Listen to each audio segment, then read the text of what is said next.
Praise the lord. Good morning. ప్రభువైన యేసుక్రీస్తు వారి నామమున మీ అందరికీ కూడా ఉదయకాల శుభములను తెలియచేస్తున్నాను. అందరూ బాగున్నారా? దేవుని కృప మీ మీద నిలిచి ఉండును గాక. నా ప్రియమైన దేవుని బిడ్డలారా, యేసుతో అనుదిన ఆత్మీయ ప్రయాణం నాతో పాటు కొనసాగిస్తున్నటువంటి నా ఆత్మీయమైన సహోదరి సహోదరులందరికీ కూడా ప్రభు పేరట శుభములను తెలియచేస్తూ ఉన్నాను. ఈ ఉదయకాల సమయము దేవుని మాటలో మనలను ఆదరిస్తుండగా దేవుని స్తోత్రాలు చెల్లిద్దాం, దేవుణ్ణి స్తుతిద్దాం. హల్లెలూయా. నేటి దినవాక్యము 37వ దావీదు కీర్తన 5వ చరణము. నీ మార్గమును యెహోవాకు అప్పగించుము, నీవు ఆయనను నమ్ముకునుము, ఆయన నీ కార్యము నెరవేర్చును. హల్లెలూయా. నా ప్రియమైనటువంటి దేవుని బిడ్డలారా, ఈ ఉదయకాల సమయంలో నీవు అనేక దినములుగా ఎదురుచూస్తున్నటువంటి నీ కార్యము నెరవేర్చబడేటువంటి సమయంలోనికి మనం వచ్చాం.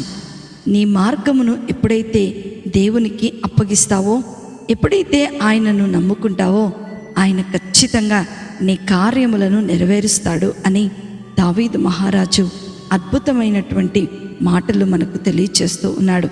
నా ప్రియమైనటువంటి దేవుని బిడ్డలారా, మన మార్గమును ఎప్పుడైతే దేవునికి అప్పచెప్తామో, మన ఆలోచనలు ఎప్పుడైతే దేవుని చేతిలో పెడతామో, అప్పుడు మన ప్రతి కార్యము నెరవేర్చబడుతుందని దేవుని యొక్క లేఖన భాగం ద్వారా మనకు తెలియపరచబడుతూ ఉంది.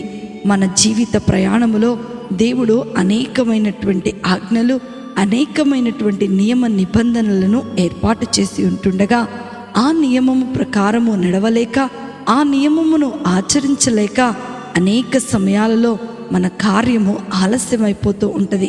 కానీ ఈ రోజుల్లో మనం గమనించినట్లయితే ఈ వాక్య ప్రకారము జీవితాన్ని కొనసాగించే వాళ్ళు చాలా చాలా తక్కువ మందిగా ఉన్నారు. మనుష్యుడు సొంత ఆలోచనలో, సొంత తలంపులతో ఇష్టమైనటువంటి మార్గంలో వెళ్తూ ప్రయాణం చేస్తూ ఉంటాడు. మనకిష్టమైనటువంటి మార్గంలో వెళ్తే మనకు నష్టమే జరుగుతుంది, కానీ ఎంత మాత్రమూ లాభము జరగదు. మనుషులు వారికి ఉన్నటువంటి తెలివితేటలను బట్టి, వారికి ఉన్న జ్ఞానాన్ని బట్టి వారు నడిచే మార్గము వారికి చాలా కరెక్ట్గా కనపడుతూ ఉంటుంది.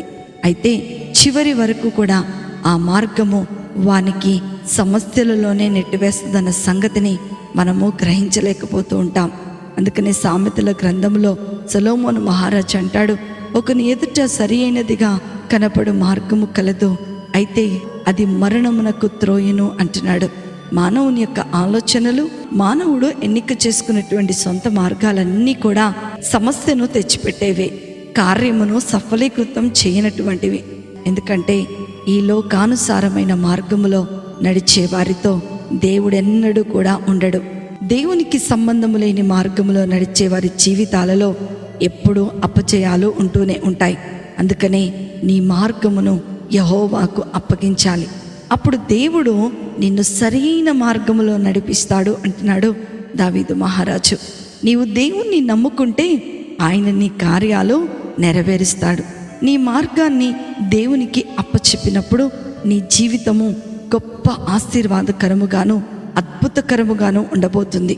నీ జీవితంలో ఉన్నటువంటి కుదుపులు, నీ జీవితంలో ఉన్నటువంటి కష్ట నష్టములు, నీ మార్గంలో ఉన్నటువంటి ముళ్ళు, నీకు అడ్డుగా వస్తున్నటువంటి ప్రతి సమస్యను దేవుడు తొలగించి నీవు సాధించలేనటువంటి కార్యాలను కూడా సాధించగలిగేటట్టుగా చేస్తుంది దేవుని యొక్క మార్గము. నా ప్రియమైనటువంటి దేవుని బిడ్డలారా, ఈ ఉదయకాల సమయంలో దేవుని మార్గము నీ కొరకు తెరవబడి ఉంది.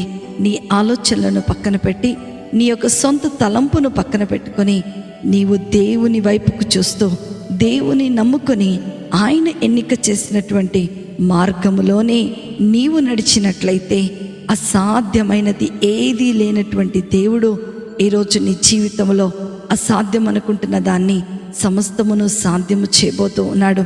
నా కార్యము నెరవేర్చబడటం లేదని నువ్వు అనుకుంటున్నావేమో, ఇక ఇది అరణ్యంలాగా ఎండిపోయింది నా జీవితం అని నువ్వు అనుకుంటున్నావేమో, కానీ దేవుడు ఒక మాట చెప్తూ ఉన్నాడు, ఈరోజు నీవు నన్ను నమ్ముకున్న ఎడల నీ కార్యమును నేను నెరవేర్చబోతున్నాను.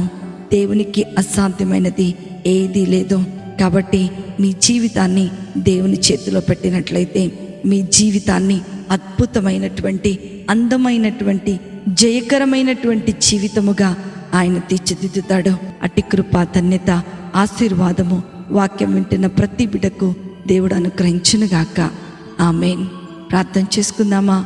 మమ్మలను మిక్కిలిగా ప్రేమించిన మా ప్రియ పరలోకపు తండ్రి యేసు స్వామి, మీ యొక్క ఉన్నతమైన ఘనమైన నామమును బట్టి మీకు వందనాలు ప్రభువా.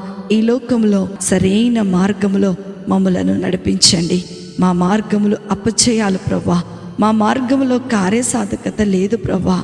కానీ నాయనా, నీ పరిశుద్ధమైనటువంటి రక్తము ద్వారా నాయనా మమ్మలందరినీ కూడా నీ మార్గములోనికి మమ్మలను పిలుస్తున్నందుకే నీకు వందనాలు. విన్న వాక్యము ద్వారా మేమందరము కూడా బలపరచబడినట్లుగా మీరు సహాయమును దయచేయమని నజరేయుడైన యేసుక్రీస్తును శక్తి కలిగిన నామములో అతి వినయముతో అడిగి వేడుకొనుచున్నాను తండ్రి. ఆమేన్, ఆమేన్, ఆమేన్. ప్రభు మిమ్ములను మీ కుటుంబాలను దీవించునుగాక. ప్రేమతో మీ సహోదరి శిల్ప జోసెఫ్.